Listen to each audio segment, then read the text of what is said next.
Bienvenidos a Alcanzando el Conocimiento. Nos encontramos con el doctor Rui Pérez Tamayo. Él es un patólogo de renombre internacional. Ha escrito más de 150 artículos, más de 30 libros. Y bueno, pues es un médico, pero también que se ha dedicado a la ciencia en diferentes sentidos y también a la divulgación. Gracias, doctor Rui Pérez Tamayo, por estar con nosotros. Gracias por esta entrevista. Con mucho gusto. Doctor, tú tienes una larga carrera. Has escrito muchísimos libros, he leído algunos, pero platícanos un poco, vamos a empezar por partes, recordando este bello libro que hiciste de 10 razones para ser científico. ¿Por qué te dedicaste a la ciencia y qué es la ciencia? Bueno, la ciencia se ha definido de distintas maneras. Incluso algunos filósofos afirman que no es posible definirla, que es mucho mejor describirla. Yo no estoy de acuerdo, yo creo que sí se puede definir si por definición entendemos algo que nos permite trabajar con ello. Y yo lo que digo es que la ciencia es una actividad humana, creativa, cuyo objetivo es la comprensión de la naturaleza y cuyo resultado o producto es el conocimiento, pero el conocimiento científico, obtenido a través de un método organizado en forma deductiva y que aspira a alcanzar el mayor consenso entre las personas preparadas. Esto para mí representa la ciencia. Es una actividad humana. Yo no conozco rinocerontes o batracios científicos. Es una actividad específicamente humana y creativa. Es decir, genera nueva información. Esto es lo que es la ciencia. Yo me dedico a ella porque cuando yo era joven, niño, primero yo quería ser como mi padre. Mi padre era violinista, era músico. Y yo quería ser músico también, pero mi padre no me dejó porque pensaba o quería una vida más fácil que la que a él estaba tocando. Él tuvo una juventud como violinista muy difícil. Además tenía un amigo muy cercano que fue el que atendió a mi madre cuando yo nací y cuando nacieron mis dos hermanos menores, que era un doctor. Él era un pediatra, después se hizo pediatra y se hizo muy famoso, fue el doctor Alfonso G. Alarcón. Era muy amigo de mi padre, y la razón por la que era muy amigo de mi padre es porque él quería ser poeta, el doctor. Y mi padre tenía una facilidad extraordinaria para versificar a la menor provocación sobre Yucateco. cualquier tema. Sí, ¿verdad? Y entonces se hicieron muy amigos. Y cuando llegó el momento en que íbamos a decidir qué era lo que íbamos a hacer los hijos de la familia, mi padre insistió en que pensáramos en la medicina. Mi hermano mayor, que me llevaba un par de años, se inscribió en la facultad de medicina. No era facultad, entonces era escuela. Y cuando me tocó a mí inscribirme al año siguiente, ¿verdad? Pues yo me inscribí en la escuela de medicina. La verdad es que hubo otras dos razones para que yo me inscribiera ahí. La primera es que yo quería ser como mi hermano. Yo lo admiré mucho toda su vida. Y si él hubiera querido ser bombero, yo hubiera sido bombero. Pero él se había inscrito ya en la escuela de medicina. Y la otra razón por la que yo estudié medicina es porque los libros para estudiar entonces eran muy caros. Estaban todos en francés. Y nosotros éramos una familia muy pobre. Si yo estudiaba lo mismo que mi hermano, ya no había que comprar los libros otra vez.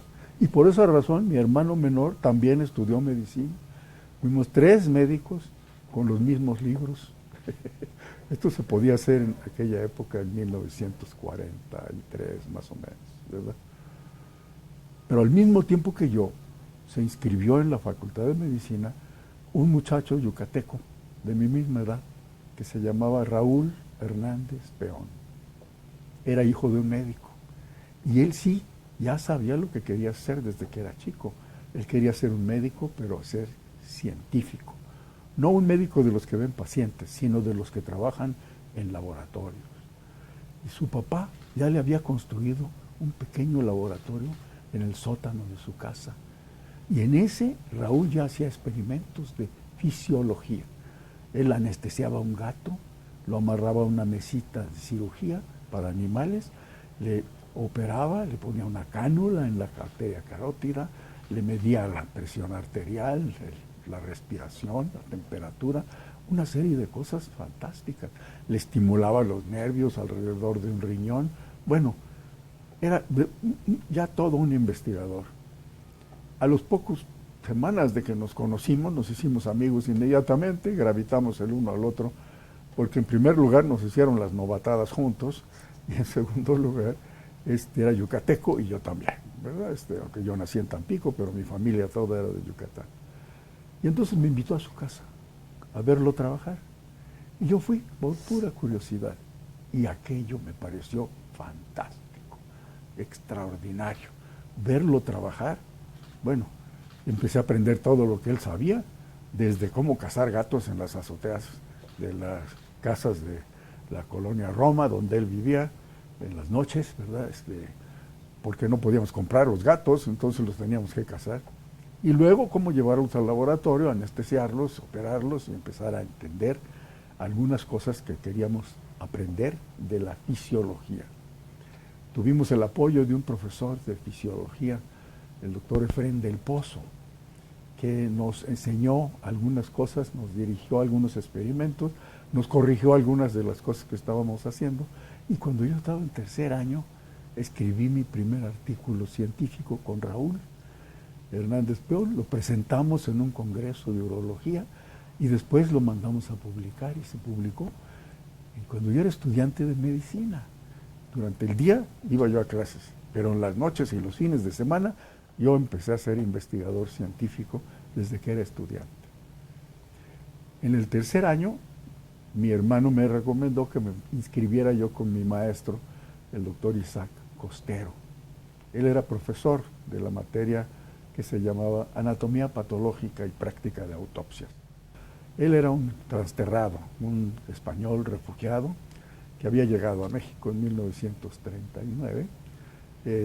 Escapó de España porque era antifranquista, naturalmente, y el maestro Ignacio Chávez lo trajo a México para que se encargara del departamento de la especialidad en el Instituto Nacional de Cardiología. Pero en 1939 esto estaba en maqueta, en proyecto apenas. El instituto se inauguró hasta 1945. Entonces, en ese año, en 45, yo llevé la materia con el maestro Costero. Y al terminar el año, él me sedujo, era un profesor maravilloso. Además, contaba todos los chistes del mundo con una gracia que parecía andaluz, aunque era zaragozano. Y me aceptó para trabajar con él en su laboratorio en mis ratos libres.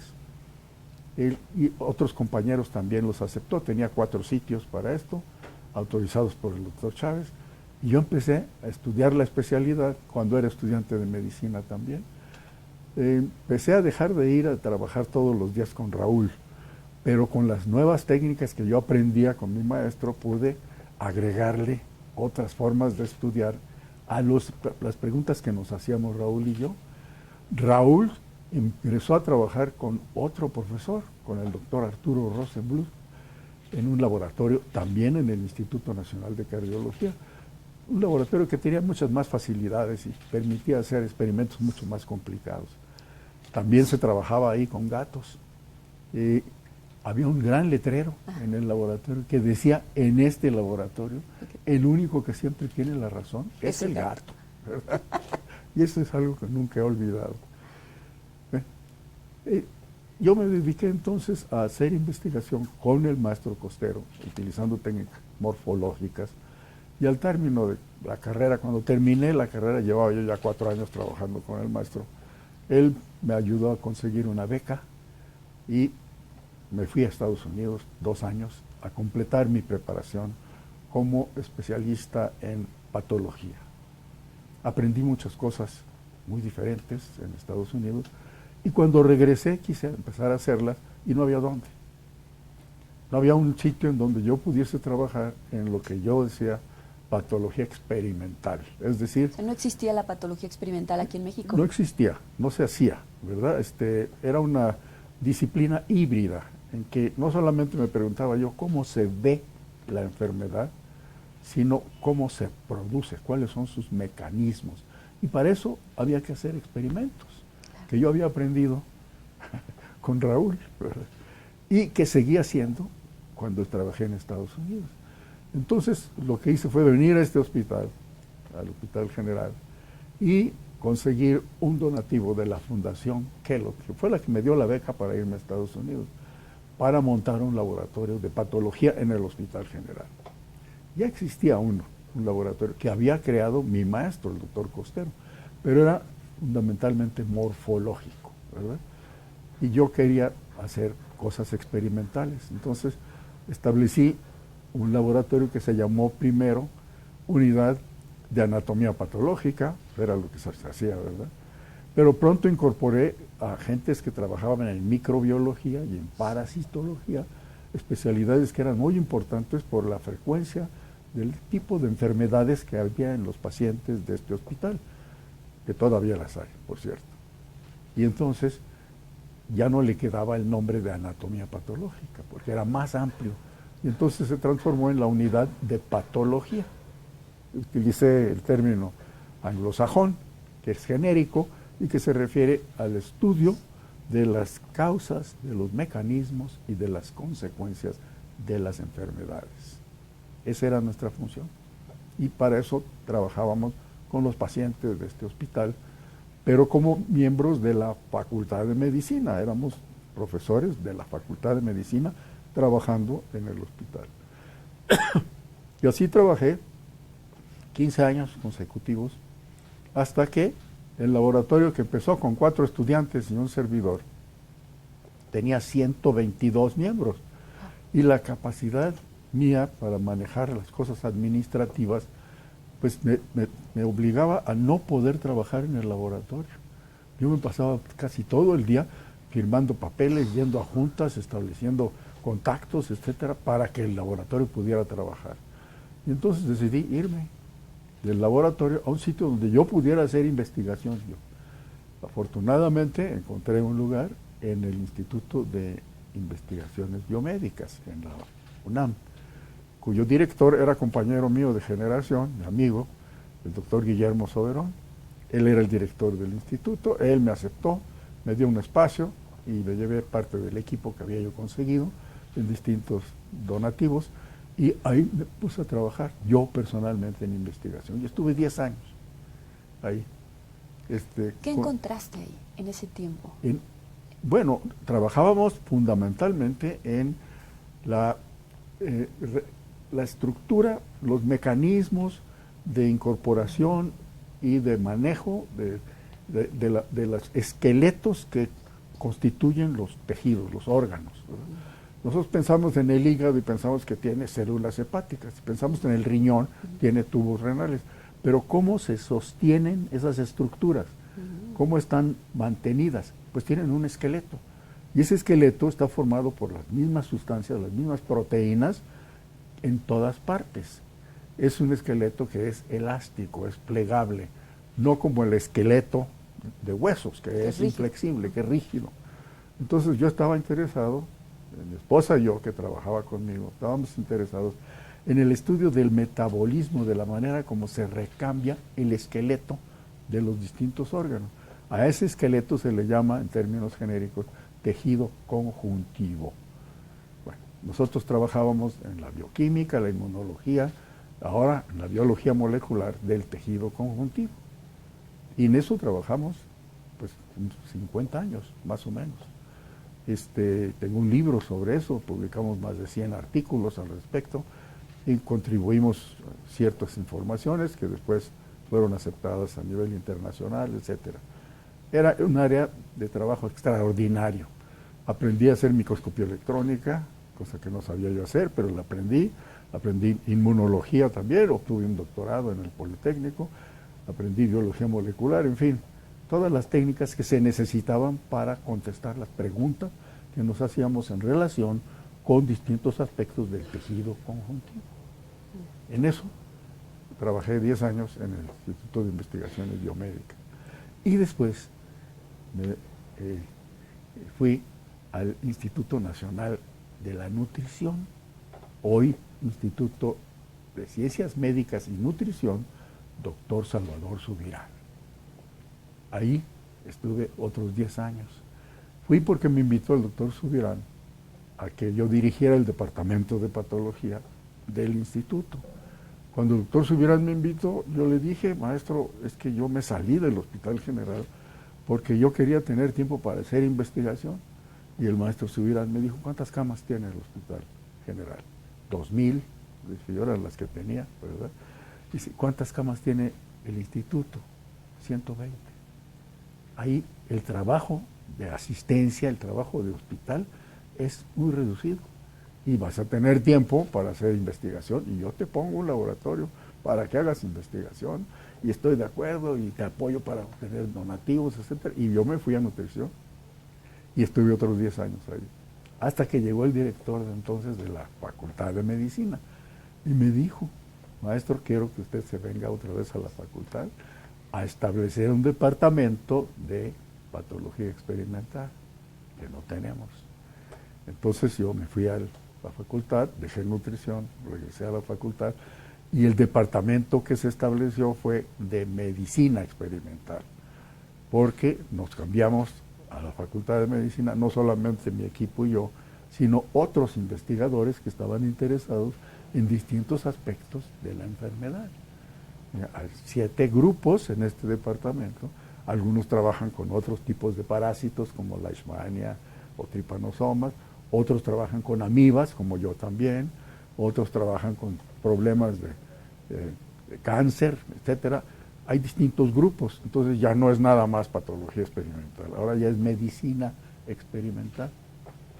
Ya tengo más de 20 años de haberme pasado otra vez a la Facultad de Medicina, cuando el doctor Jesús Cumate era secretario de Salud y el doctor José Sarucán era rector de la UNAM. Se firmó un convenio para que la Secretaría de Salud construyera un edificio para el Departamento de Medicina Experimental de la Facultad de Medicina en los terrenos del Hospital General. Se construyó este edificio y nos cambiamos aquí. Y aquí estamos ahora. Aquí termina la historia de cómo llegué otra vez al Hospital General. Y durante todo este tiempo que has hecho investigación, has visto pacientes, has visto casos, y has pasado por el Hospital General, por nutrición, por la universidad, ¿qué has encontrado como patólogo? ¿Qué has encontrado en el mexicano, en las tendencias? Tendencias de enfermedades. Bueno, nosotros tenemos una patología que podemos caracterizar como la patología del mexicano, que se basa en la pobreza. Y eso lo describió magistralmente un profesor mío, el doctor Alejandro Celis. Él era jefe del departamento de neumología aquí en el Hospital General cuando yo llegué a trabajar aquí al hospital. Y colaboramos, nos hicimos amigos y fuimos muy buenos amigos hasta que él falleció. Pero él estudió la patología de los pacientes de este hospital y la comparó con la patología de los pacientes vistos en los consultorios privados de los médicos del hospital, que vienen aquí, trabajan en sus pabellones y en las tardes tienen sus consultorios y ven pacientes privados. Entonces él comparó de qué se enferman los pacientes que vienen al hospital y de qué se enferman los pacientes que van a los consultorios privados. La diferencia fundamental es económica. ¿Sí? Los pacientes que vienen aquí son pacientes sin recursos, que no tienen seguro social, no tienen ISSSTE, no tienen ninguna otra fuente de atención a la salud, más que la Secretaría de Salud, ¿verdad? En cambio, los que van a los consultorios privados, sí, llegan en sus coches con sus choferes, tienen empleo, trabajan, etcétera. Entonces, ¿de qué se enferman estos dos grupos de población? De enfermedades diferentes, completamente distintas. Mientras que los procesos crónico-degenerativos como diabetes, aterosclerosis, problemas cardiovasculares, etcétera, afectan principalmente a los pacientes privados, los pacientes, digamos, que vienen al hospital tienen enfermedades infecciosas como amibiasis, como tuberculosis, como tifoidea, una serie de enfermedades que son características de la pobreza, ¿verdad?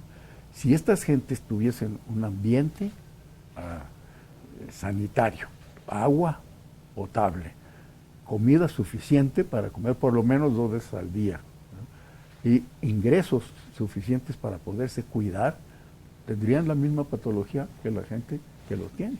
Pero como no lo tienen, entonces tienen una patología propia de la pobreza.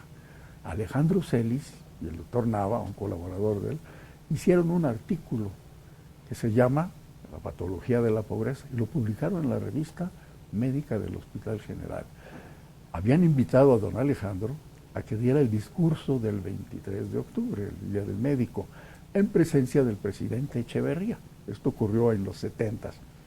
Y entonces él propuso como discurso presentar los resultados de su trabajo de la patología de la miseria. Él le llamó así, patología de la miseria. Lo vinieron a ver de la presidencia, don Alejandro me lo contó, a decirle, mire doctorcito, cámbiale el nombre porque miseria no hay en México. Cámbiale el nombre cuando más habrá pobreza, pero póngale patología de la pobreza. Y le cambió el nombre para poderlo presentar. Y lo publicó con ese nombre, patología de la pobreza, y es una publicación fundamental para conocer la medicina en nuestro país. Porque nosotros tenemos ahora lo que se llama la transición epidemiológica. Hay ya una población lo suficientemente grande que tiene acceso a servicios de salud y que tiene ingresos adecuados para poder sobrevivir con ello. Y entonces ellos tienen esa patología, digamos, de la clase social acomodada. Pero tenemos también millones de gente viviendo en condiciones de mucha pobreza. Y por lo tanto tenemos coexistencia de la patología de la pobreza y la patología de la abundancia, entre comillas, ¿verdad? Y a eso se le llama la transición epidemiológica. Esperamos que esa transición sea cada vez más y más patología de la abundancia y cada vez menos patología de la pobreza. Pero para eso va a tener que desaparecer la pobreza de nuestro país y yo no veo que esto esté ocurriendo en la actualidad, ni a lo largo de toda mi vida, ni a lo largo de toda la historia de este país, en donde la injusticia social ha sido una de las características sobresalientes de nuestra estructura. Ahí, en los años 70, gobierno de echeverrista, bueno, decían, no digas pobreza, no digas miseria, solo hay pobreza, mejor cambia tu discurso, ¿no? Pero, ¿qué serán? 50 años, 40 años después, las cosas siguen igual o peor. ¿Cómo las ves tú desde el punto de vista clínico? Sí, no ha cambiado. La situación que yo aprendí a conocer trabajando aquí en este hospital y después en otras instituciones, y ahora ya estoy de regreso aquí en el hospital, no ha habido ningún cambio radical. Todavía tenemos un sector de la población que vive en condiciones miserables. Eso no se ha modificado. Ha aumentado, ha crecido el número de la clase media, eso sí. Y el nivel de educación, el nivel de información que tiene esta clase media es mayor, más alto, que cuando yo empecé a trabajar aquí en el hospital, en los años 50, ¿verdad? Hace 70 años. Eso sí, yo he notado esta diferencia. Pero desde un punto de vista epidemiológico, de las enfermedades que todavía sufre la gente aquí, bueno, yo trabajo en amibiasis, es una enfermedad producida por un bicho que se llama entameba histolítica, que es un parásito monocelular, microscópico, etcétera, que no produce inmunidad. Si yo me enfermo de amibiasis, como tacos en la calle, me da amibiasis, voy a ver al médico, lo conocemos muy bien la enfermedad, la sabemos manejar, luego en 6 horas le quito los parásitos al sujeto. A la siguiente semana, ya curado, vuelve a comer tacos en la calle y le vuelve a dar amibiasis. No produce inmunidad. Desafortunadamente no la produce, si no, ya hubiéramos eliminado la enfermedad. Pero como la causa de la enfermedad es la pobreza, para acabar con la amibiasis necesitamos una de dos cosas. O una vacuna o acabar con la pobreza. Y como acabar con la pobreza no parece ser posible, por lo menos no lo ha sido durante toda mi vida, entonces yo estoy trabajando en la posibilidad de generar una vacuna. Y tengo un grupo de investigación, que tenemos algunas ideas y algunos productos y que estamos trabajando y pensamos que a lo mejor le pegamos a esa. Pero me parece a mí que Esa es la manera como deberíamos enfocar nuestra realidad desde un punto de vista médico. ¿Cuáles son nuestros problemas? ¿Y qué podemos hacer? No soñar con que vamos a ser un país rico, sino soñar con las soluciones que son accesibles, las que podemos aspirar a tener.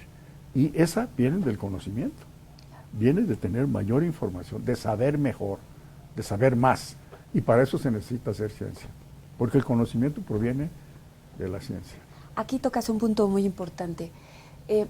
¿Por qué, bueno, o más bien, cómo el conocimiento o cómo los científicos podrían contribuir a mermar esta injusticia social que data desde, bueno... Desde la época, desde la conquista, pues desde Hernán Cortés, ¿verdad? Exactamente. No, la verdad es que lo que nosotros estamos tratando de promover, nosotros me refiero a la comunidad científica mexicana, estamos tratando de promover la transformación de nuestra sociedad, de una sociedad de consumo en una sociedad del conocimiento.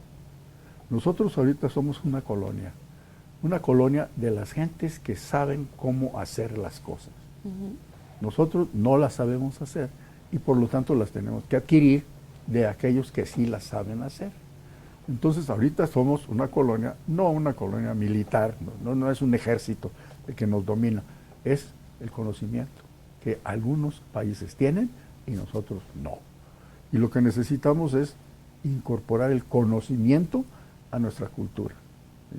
Hacer de nuestra sociedad una sociedad basada en la información, en la realidad. A eso es a lo que tenemos que aspirar.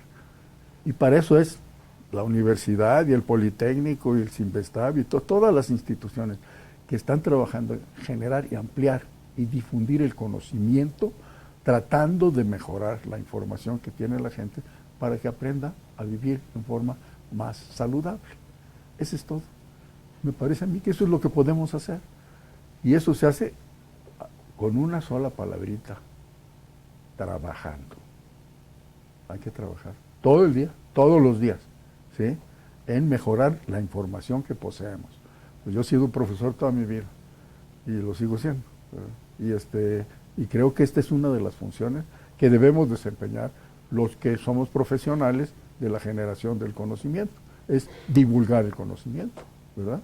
Ahí tocas otro punto muy importante. De pronto como que no se hace la suficiente divulgación. Bueno, hay algunos como tú, como otros que, bueno, con sus propias iniciativas, sus propios libros, sus propias clases, conferencias, pueden divulgar cosas, pero hay muchos que se niegan, muchos científicos que se niegan a la divulgación y a difundir lo que saben. ¿Cómo ves esto? ¿Cuál sería como tu punto crítico para mejorar las cosas dentro de la misma comunidad? Lo que tenemos nosotros que reconocer es que la divulgación de la ciencia tiene dos aspectos diferentes. Por un lado, el contenido de las ciencias, el contenido de la biología, de la astronomía, de la química, de la física, el contenido, lo que significa cada una de estas ciencias. Esto es el conocimiento científico. Y la otra parte, y creo que la más importante de la divulgación científica, es el espíritu de la ciencia. ¿Sí? ¿Cómo se hace para generar el conocimiento? Esto es lo que me parece a mí más importante que debe divulgarse. No tanto el contenido, esto es para los científicos, para los expertos, pero ¿cómo se hace la ciencia? ¿En qué consiste el enfrentarse a la realidad y tratar de obtener información respecto a cómo es ella? No a partir de lo que dicen los libros o de la autoridad o de las supersticiones o de los mitos o de la propaganda comercial, tantas otras formas de engañar a la gente, ¿verdad?, sino enfrentarse a la realidad. Yo lo que quiero saber es cómo está hecha la realidad. ¿Qué tengo que hacer? Estudiarla, meterme a verla, ¿sí? Cuando alguien me dice, lo que pasa es que asesinaron a 48 muchachos de tal, mi pregunta como científico es, ¿cómo sabe usted eso? ¿Cómo se enteró? ¿Cómo se generó la información? Deme los datos para que yo pueda estar seguro de lo que usted está diciendo. Así pensamos los científicos. Esta es nuestra manera de pensar. Claro, cuando un abogado me dice a mí una cosa así, yo le digo, ¿cómo sabe usted eso? Se enoja. ¿Cómo? Si yo lo estoy diciendo, es mi autoridad, ¿verdad? No, el científico no acepta a la autoridad. La única autoridad que acepta es la realidad. Ahí es donde está la verdad.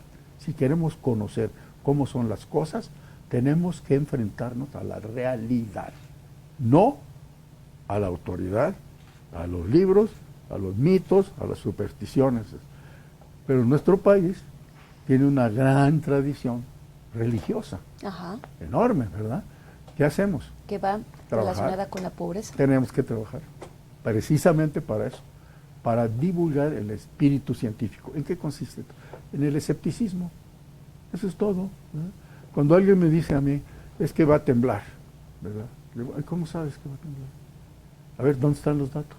No, lo que pasa es que dicen los geólogos que cada tanto tiempo debe haber un movimiento, y ya pasó tanto tiempo. Ah, bueno, ya me dijo sus argumentos. ¿Ya lo entiendo? Sí, ya creo que va a temblar. Pero sobre la base de información.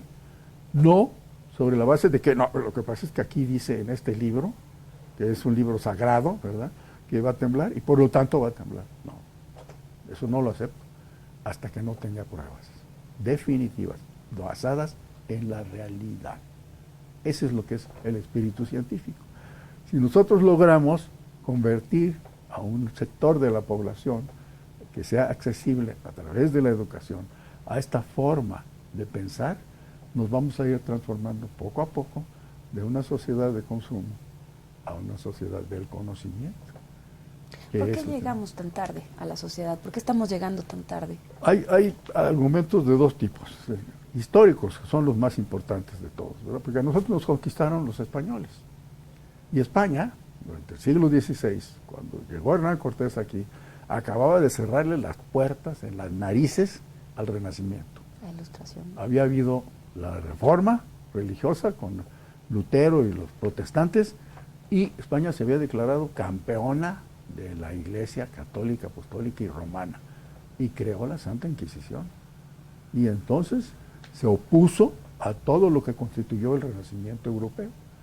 Y cuando llegaron los españoles aquí, ¿cómo llamaron al país? Se encontraron con México y no le pusieron México, le pusieron la Nueva España.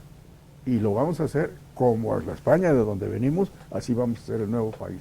¿Y qué hicieron? Acabaron con toda la cultura que existía, fue una mortalidad increíble, bueno, fue uno de los genocidios más extraordinarios en la historia. Destruyeron la ciudad, construyeron otra encima y sustituyeron a todos los dioses aztecas por el dios católico y trataron de convertirnos en una copia de la nueva de España, y lo lograron. Y durante 3 siglos, durante toda la colonia, nosotros fuimos un reflejo de lo que era España, el país más atrasado de toda Europa, en donde lo único que evolucionó fue las humanidades, ¿verdad? La literatura, maravillosamente, ¿verdad? Bueno, el siglo de oro español, algo maravilloso, pero la ciencia, esa se quedó en los países nórdicos y en los países sajones, pero no en los países latinos, ¿verdad? Ahí sí hubo un retraso, 3 siglos de diferencia, ¿verdad? Ese es el elemento histórico. El otro fue la falta de paz en nuestro país a partir de 1810, ¿verdad? Cuando empezó la independencia y por fin nos libramos, fuimos independientes, pero tuvimos 2 imperios, nos quitaron la mitad del territorio, hubo una gran cantidad de movimientos armados, hasta que llegó don Porfirio. Y don Porfirio tuvo 30 años de paz, la paz porfiriana, pero dicho entre comillas, porque también hubo revoluciones y guerras y aplastamiento de grupos indígenas, etcétera. Y después, ¿qué pasó después del porfiriato? En donde se fundaron algunos institutos de investigación. Don Porfirio hizo el Instituto Médico Nacional y otras cosas que ya tenían un carácter de que se estaba tratando de avanzar un poco en el conocimiento de la realidad. Pues pasó que en 1910 llegó Madero y 1 año y medio después lo asesinan y empieza la revolución. Y hasta 1930 no tuvimos paz. Y a partir de 1930 es cuando podemos empezar a ver qué es lo que pasa con el avance cultural, con el avance científico del conocimiento en México. Y hay una cosa muy interesante. Creo que podemos señalar una fecha, que es 1952, con la fundación de la ciudad universitaria. Cuando se establecen los laboratorios modernos de investigación, se establece la ciudad universitaria, la universidad sale del centro histórico de la ciudad, de los edificios coloniales bellísimos que tenemos, pero que no están adaptados para alojar una universidad, un centro de educación y de investigación moderno, sino que son museos preciosos, ¿verdad? Y entonces empieza a transformarse nuestro país.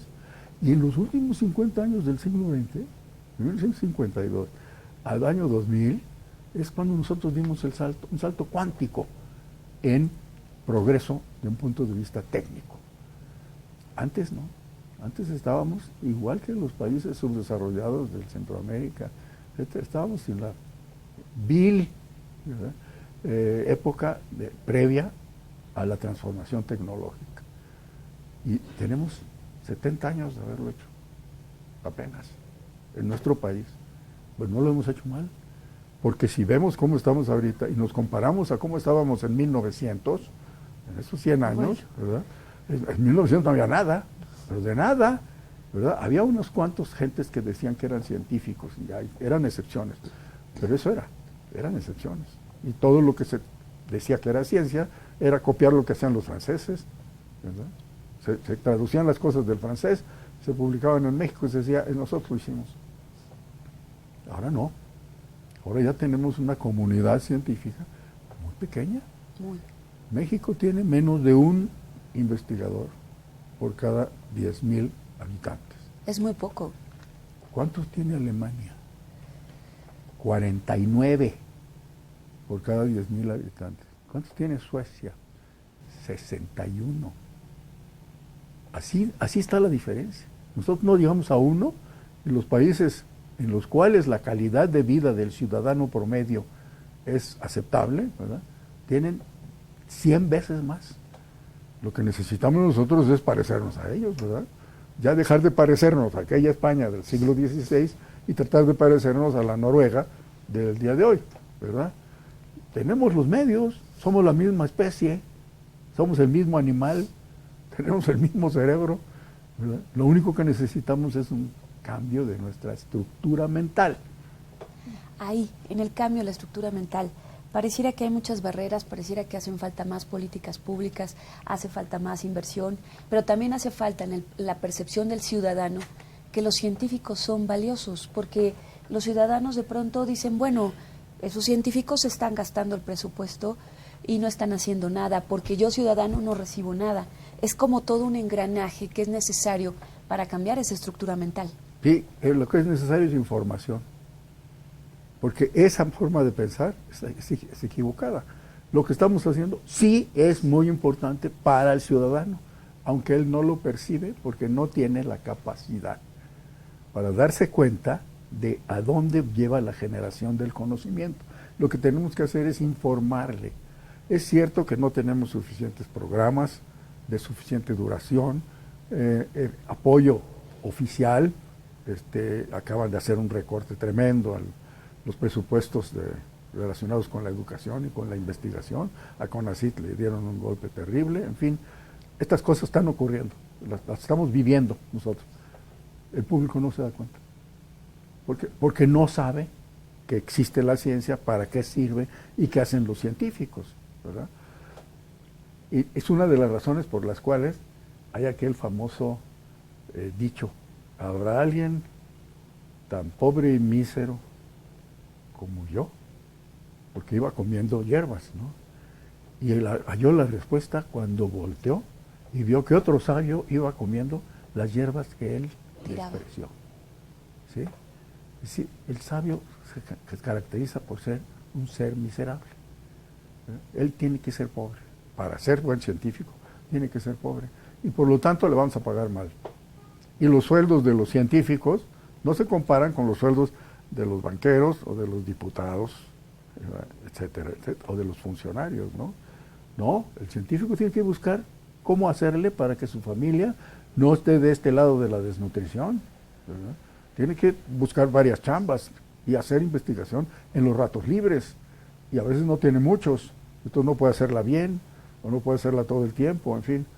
Hay un problema muy serio de la percepción del valor social de la ciencia, muy serio, no solamente en el público en general, entre las autoridades también. Desafortunadamente, la ignorancia en relación con el valor de la ciencia y la tecnología para el desarrollo de la sociedad es muy generalizada, afecta a todos los niveles, especialmente los niveles políticos. Ahí tocas un punto muy importante, la política científica, por una parte. ¿Qué política científica necesita el país?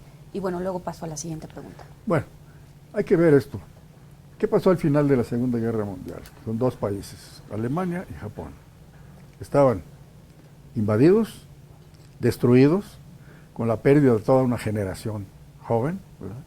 Y totalmente deshechos, ¿verdad? ¿Qué pasó 50 años después?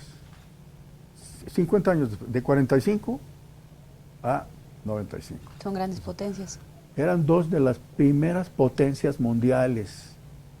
No solamente se reconstruyeron, sino que además elevaron el nivel de vida por encima de algunos de los países que les habían ganado la guerra, ¿verdad? Vivían mejor los alemanes en el 95 que los rusos, que habían invadido Berlín, ¿verdad? Y destruido una buena parte del país. ¿Cómo lo hicieron? ¿Se puede hacer? Claro que se puede hacer. Ahí está la demostración, ¿no? En 2 generaciones, de 25 años cada generación, ¿verdad? ¿Cómo? Es muy fácil, desarrollando la ciencia y la tecnología. Así fue como salieron adelante, ¿verdad? Dijeron, ¿a qué le apostamos? Le apostamos a la ciencia y la tecnología. ¿Qué pasó en 1950?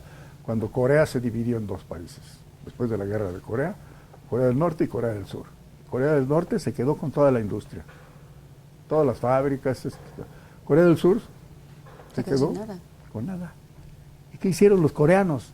¿Sentarse a llorar su desventura? No, dijeron, ¿qué tenemos para trabajar? Coreanos, lo que tenemos son gente, ¿sí? Entonces vamos a invertir en la gente. Hicieron 1000 universidades.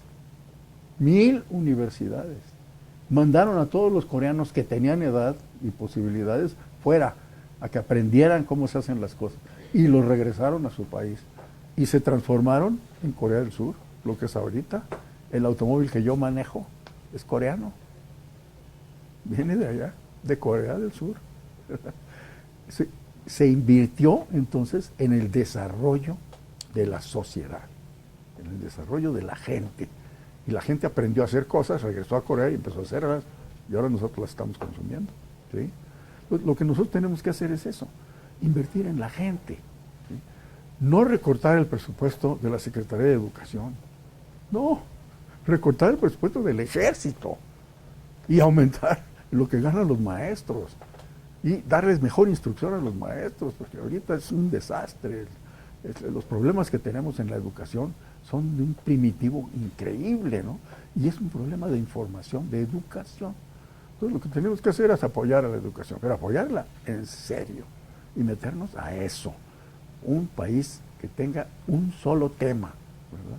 Vamos a desarrollar la educación. Y con eso, poco a poco se desarrolla lo demás. No es ni rápido ni fácil. Ninguna de las dos cosas, ¿sí? Es lento y es difícil, pero no hay otra. Así que le tenemos que entrar. En el caso de los políticos, tú hablas, bueno, hay una insensibilidad tremenda, sí, porque también hay, como tú lo decías, hay mucha ignorancia. O llegan a la Cámara de Diputados y en lo que aprenden, los que se van a la Comisión de Ciencia y Tecnología, pues no saben del tema, los mandan ahí como premio de consolación, y en lo que aprenden ya se les acabaron los 3 años. En lo que saben del tema, en lo que se empapan. Lo mismo pasa en el Senado, es un poco diferente porque el Senado son 6 años y allí es un poquito diferente. Pero esa por la parte de nuestros representantes, pero toda la burocracia, todos los secretarios de Estado, toda esta parte que de pronto no llega a entender la importancia del conocimiento. ¿Qué hacer ahí? Bueno, están desempeñando un papel de funcionarios. Necesitamos tener una estructura política, pero vamos a tener una estructura política basada en las fuentes de nuestro pueblo, de dónde proviene el pueblo.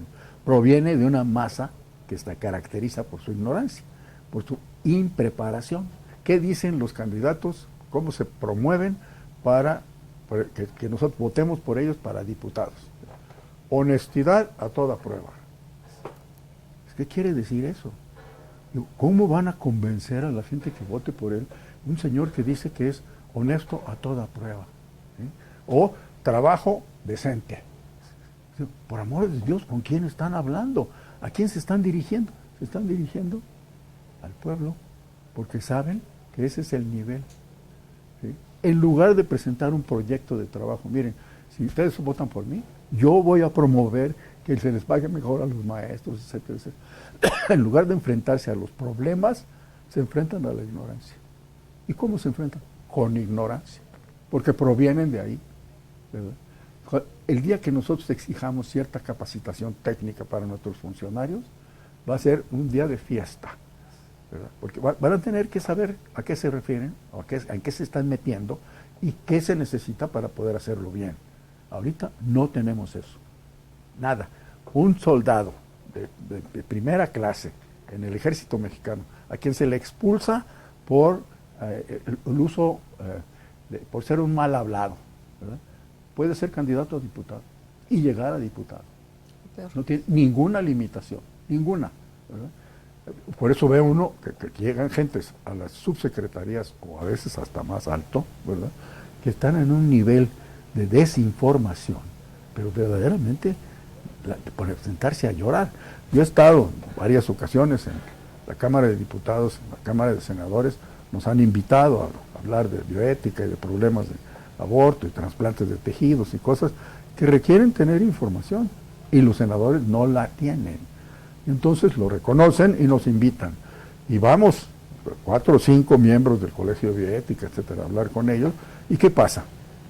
Hay 80 senadores en la comisión, hay 3 en el público.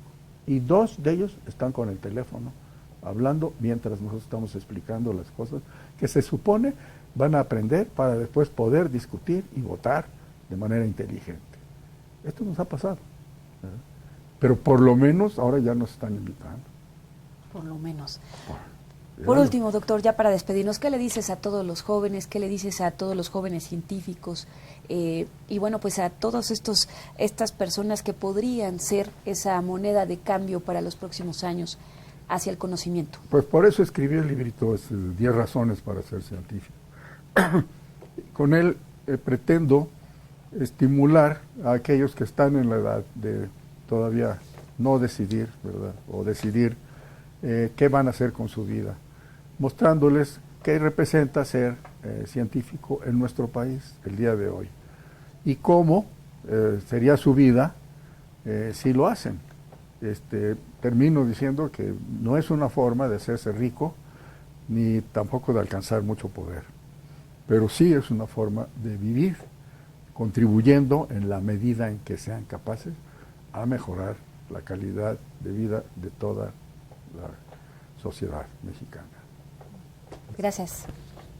Gracias a todos ustedes por estar con nosotros aquí en Alcanzando Conocimiento, una herramienta vital.